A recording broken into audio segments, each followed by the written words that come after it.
I am happy to say that the Thunderbolts was pretty good. It's not the average Marvel movie, and it's one of the best Marvel productions we have got in a while. And it actually got me excited for the future of Marvel, kind of seeing how things would tie together. So, first, I'm going to go over the movie, give it a rating, and then after that, I'm going to go into some spoilers that are pretty fun to talk about. So, after you see the movie, I definitely suggest you see the movie, come back and talk about the spoilers with me. So first off, the acting is great. Yelena, man, she's the star of the show. Not only is she very pleasing to look at, but man, she does a great job with everything she does. Her acting, her fight scenes are incredible, and she's actually one of the first, like, besides Black Widow, women in a movie that are very, very convincing when they fight to me. Honestly, they do a great job with her stunt doubles. Whoever her stunt double is needs to be paid more because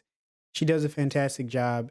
And Yelena, played by, I believe her name is Florence Puh. I might have pronounced her last name wrong, but she is great. Along with everybody else, they all do exactly what they're supposed to do. Walter, the second Captain America, he does a great job. I like him. He gives me a Homelander type of feeling. And I think everybody here just does a great job. Now, some of the other side characters don't get as much screen time or as much development time, but that will come with the movies that will come along after this one. But I do think they did the best they could with everybody in this film and trying to jam all these characters together. The ones you will like will definitely stand out. And then we also have Bob, played by Lewis Pullman. He does a good job acting.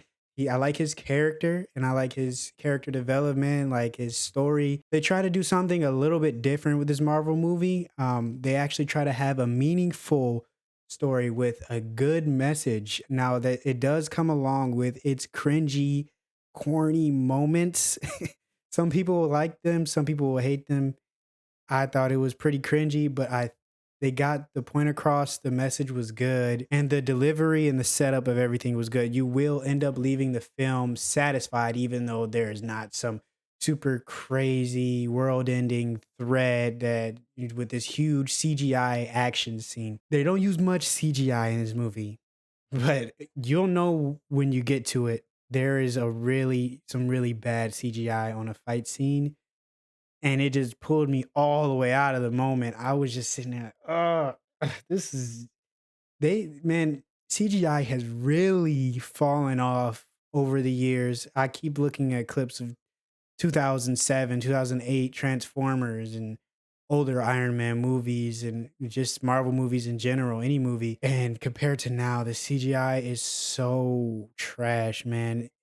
It's like, well, are y'all rushing these out? Y'all don't care anymore because you already established. Outside of that bad moment, everything else was good. And man, the soundtrack for this movie, like the OST for this film, the music made for the film, it was great. In the fight scenes, it just made them even better. At first, I got kind of scared because it was going the usual Marvel route. Well, let me start with like the pacing and everything. The pacing of the movie is good. Everything builds up and makes sense. But then we started to get to the end where they start doing this Marvel thing where they get this crazy, overpowered villain. But I'm actually satisfied with the way things turned out. They didn't do what they usually do. They actually like made an interesting way to defeat the villain without like these underpowered characters just somehow overcoming this super overpowered villain, you know? And overall, yes, I like the Thunderbolts. I like that they are just a group of losers. They do it so much better than Suicide Squad. Why is everything that Suicide Squad related just ends up being trash and Marvel just comes in and does everything better than DC? DC can't get it right. And then Marvel comes in and does it right. I like the Thunderbolts. I like the idea of what they have for them for the future without spoilers. And oh man, I can't wait to get to spoilers. So let me hurry up. Oh, one thing I forgot to mention was the action. The action was actually pretty brutal, especially in the beginning, and I like that. I just want to say that if Marvel can continue to make interesting stories with interesting characters like this, the hype can build back up for that Doctor Doom movie, which I think they're trying to go for another Infinity War type event, you know, where everybody's involved, emotionally attached to these characters. And this is a great start. So I'm going to give the Thunderbolts an 8 out of 10. It gets 2 points off because of some bad CGI and some really cringy moments.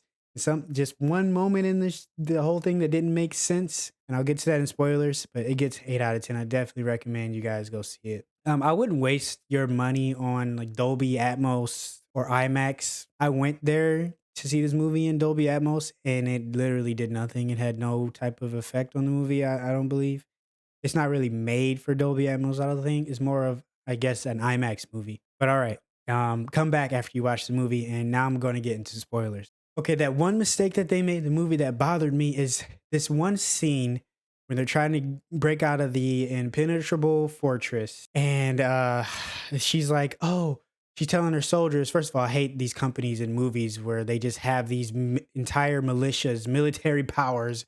It's so out of control, like so overly done. But okay, whatever. This is just a comic book, Marvel DC type of thing, whatever. I get I shrugged that off. And by her, I mean the main villain. Her name was like Dreyfus, something weird, I forget. She tells her soldiers to go non-lethal. That means they shoot them with pellets or something, I don't know. Or they try to knock them out with gas. And out of nowhere, the commander is just like, kill this guy, even though Bob comes out shooting a gun, not harming anybody, like he's trying to get their attention, and he surrenders, and he's just like, kill him, we're getting this over with. It's just him. The rest of the Thunderbolts they don't have, so they just shoot him. They only do this to demonstrate his powers.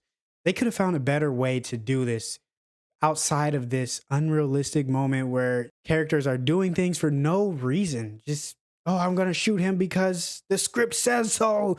Fire! And then the other moment that bothered me, you guys will see it, the CGI fight with Bob and the Thunderbolts. Oh my goodness, that was terrible. They were having a rough time, or they didn't get enough time to polish his movements from when he switches to CGI back to real life, like practical, when it's actually the actor versus him becoming CGI. It was so bad. It took me all the way out. But Bob is, I think, this overpowered superhero we're going to need for Doctor Doom and Galactus. Huge hint at Galactus because the end credit scene, yeah, the Fantastic Four is confirmed they already lost before the movie comes out. The Fantastic Four are already in our universe coming to Earth to get help. That's what I think is going to happen anyways. And Bob is going to have to evolve over time, learn how to use his powers, bring out that dark void in him a little bit, and help everybody out. He's going to be just like this super overpowered Superman. I don't know how they're going to handle him. Hopefully they don't make him like another Vision. Yeah, Vision, that was his name. Vision was so weak and it pissed me off. Hopefully they don't end up nerfing him that bad. We need Red Hulk back to join the Thunderbolts since they already got this group of delinquents they just let off free and made the Avengers. Okay, bring them back. And then when you add Sam to the group, it gives him some place to fit in. I still don't feel like he's really Captain America, but him, joining the Thunderbolts would make perfect sense, even though none of them are really Captain America and nobody could ever replace him. But I am actually kind of hyped for this Fantastic Four movie. Whether it's going to be good or bad, but knowing that they lost is making it a little bit better for me because I know they're going to join the Thunderbolts eventually, and that's going to they're going to start bringing this universe that this new universe Marvel is creating together. And if we get Red Hulk back, we'll have a real Hulk again. They hopefully don't nerf him either. We need him going crazy. I want to see Hulk going crazy. Harrison Ford, you need to get ready for that role. Oh, another thing I didn't like was how Bob, at the end of his character development, when they talk to him and they calm him down and they have him defeat his darkness and, forgive himself and get over those moments in his life that's making him depressed, he forgets everything that happened. Why did they do that? It's like, did we just throw away all his character development? Is he just going to be happy now without even knowing that he defeated the dark moments in his past?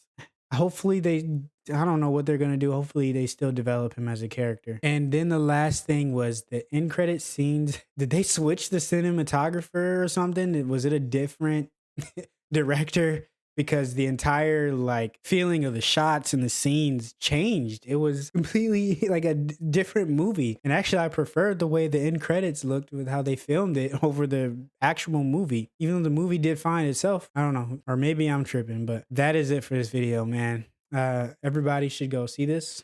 Marvel is looking like they're getting better, and I'm looking forward to the future. I will see you guys in the next video. Peace.